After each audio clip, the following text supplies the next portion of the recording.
Hello again.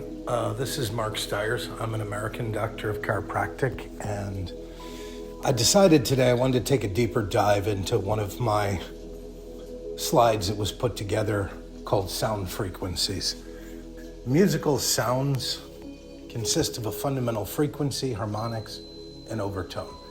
The higher frequency harmonics that sound above the fundamental makeup, the harmonic spectrum of the sound harmonics, can be difficult to perceive distinctly as single components. Nevertheless, they are there. Now, what exactly does that mean? Why BrainGym? Why did I build this over time?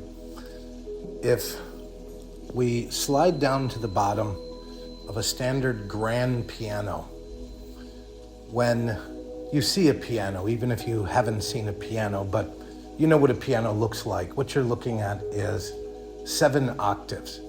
A, B, C, D, F, G, A, B, C, F, G, all the way across. You're looking at 7 octaves. And music for most of human existence was medicine. It was how ancient cultures of people use frequencies for healing. What the hell does that mean? Well, if you understand the musical scale, A, B, C, D, F, G, A, B, C, F, G, all the way across, a perfect A tuned in a symphony or orchestra, a perfect A is 432 hertz. Why is that relevant? Because when the perfect A is turned to 432, the perfect C is 528 hertz. And music was manipulated at the A from 432 to 440 hertz a very long time ago. Whatever reasons people want, I don't look at that. I look at everything non-dogmatically. I'm just looking at stuff that in the modern world, most people have music on your phone. You can buy an app very inexpensively to alter the frequency of the music, and it doesn't alter the sound. The sound is what people hear.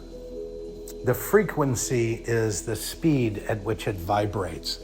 So when we look into this poster, up on the top, there's a scale, and that scale goes from 20 hertz to 350,000 hertz. Now, the human ear in the external cranial vault, so when you look at the cranium, 22 bones of the cranium, the hearing mechanism is a fluid-filled cavity on top of the temporal bone.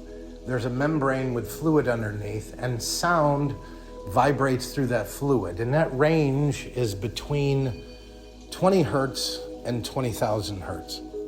But inside the cranial vault, what does that mean? The 22 bones of the cranium, the brain inside is floating in fluid, cerebrospinal fluid. In Greek, it's called Christos. And this fluid is what bathes and has everything that matters to life is floating in fluid, the stuff that controls functioning of everything. This is not dogmatic. This is not philosophical. This is basic human anatomy.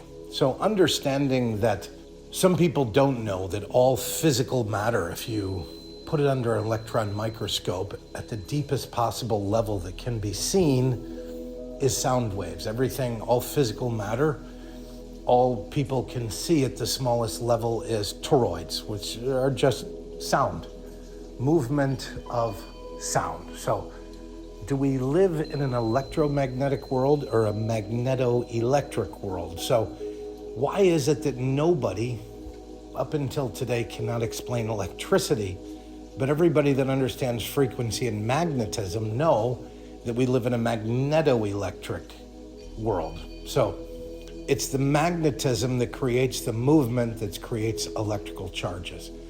But at the fundamental level, everything is stuff. And this chart is just showing the whole purpose of BrainGym was the last 25 years, I've been studying a lot on frequencies, resonance, vibration, energy, and putting it into use in my hobby for the last 25 years as training doctors that have been in practice for 20 years or more and doing things with them almost like, my first group, I called them lab rats. They didn't like that. I didn't mean that in a negative way, but trying out different things, trying out different things that don't carry any risk of anything, except, metaphorically changing the radio station. So the fundamental range on these charts, which is the dark colors on the left, is a theoretical range up at the top, the male and female voice. Now, I've met singers that can sing over 4 octaves. They're rare, but this is just a conservative fundamental range as you go down percussions and then stringed instruments, which stringed instruments actually can go all the way across. You can play the violin up to 4,132.2 hertz, as well as the piano. But this is just a conservative range of what is played with the fundamental range.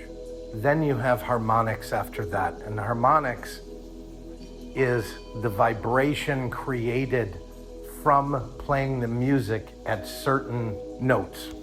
So after that, you see this red BrainGym, and this is the area that I've been developing over the years, understanding early Nobel Prizes given out in science from more than 100 years ago. There were many, many doctors that discovered frequency ranges of disease and dysfunction. Dr. Reif being the primary one, I was able to get basically a Reif book, to see all the ranges diseases exist at different frequencies, and years ago, and started what Reif did, and what people that followed Reif, they weren't hand workers, they were scientists. So they built little enclosed spaces to vibrate music through. And me being a doctor of chiropractic, I use my fingers as an amplifier, knowing how electric conductivity is done to make a human be able to run a power chain, almost like charging a battery, because our hearts produce about 25 kilowatts of power per hour on average. Somebody that's functioning is making less. Someone's functioning at a really high level will make some more. But this BrainGym harmonics on here, there's a little graphics down in the lower right-hand corner, and this is basic mathematics I've worked out over years with different engineers. I'm very blessed to have spent the last few decades in Germany, and I know a lot of really brilliant engineers and physicists, and we talk about stuff undogmatically, just stuff, and the mathematics of harmonics and vibration through the acoustical properties of the bone. And over the years, putting together different protocols, and I realized in my own head, my own delusion, I thought I need to build a BrainGym army. This is how it struck in my head. And what do I mean by that? I'm not talking about army with guns and stuff.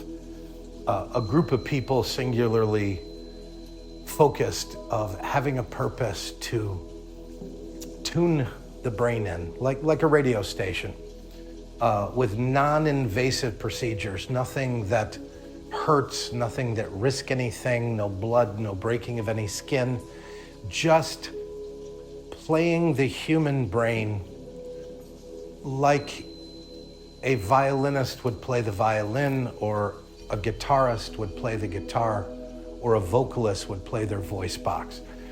All of these things are frequency, resonance, vibration. So the reason I wanted to take a deeper dive into this is for people that I've trained to do BrainGym, and people that might be interested in understanding the why. Does the why matter? Really, the only thing that matters here is outcome. But This is different than what a lot of people are doing. It's just something that I put together over time. It's been 100% effective on instigating some sort of change and improvement in functioning in every human over decades. Well, with zero risk, so allegedly.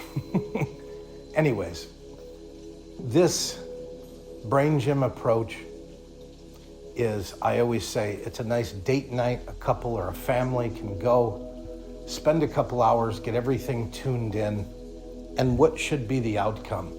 If someone goes to a great show, some Andrew Lloyd Webber performance, you have this great evening, you've been entertained, your molecules of emotion that are being secreted in your limbic system are at a very, very high frequency. You go home, you go to bed, you get up the next day, that experience is over. The difference with this is having a BrainGym experience and having that feeling of functioning at a high resonance, going home and going to sleep and getting up the next morning and still having yourself in a high state of frequency inside the cranial vault. And that experience, I always ask people to tell me the stories after 14 days, because a lot of it in the beginning, people, I feel better here in my shoulder, all that's great. But once the physical stuff works itself out, which it does in a lot of people, not all, sometimes they need, it's not tuning in the brain is not a quick fix it. It's just giving people access to more of what's in there. That's it. What do their systems do with that? That's not up to us. This is just playing an instrument and the system better able to do what it was designed to do. What does that mean? The meaning comes in people's outcome. That is what everybody that has been part of the BrainGym army is singularly focused on, is outcome. Is it nice if you have a nice evening and have a nice experience? Yes, but what matters most is the outcome over time. So I hope that helps you understand things, the what, why, and how. The best thing I can do is recommend you take part in a BrainGym. There's various people performing BrainGyms in various locations. Experience one and let outcome be your guide. You hear this stuff, I say this stuff, it's information. Information plus experience equals knowledge. And this is what we want people to do, is have an experience. And that's what this is for outcome. Thank you.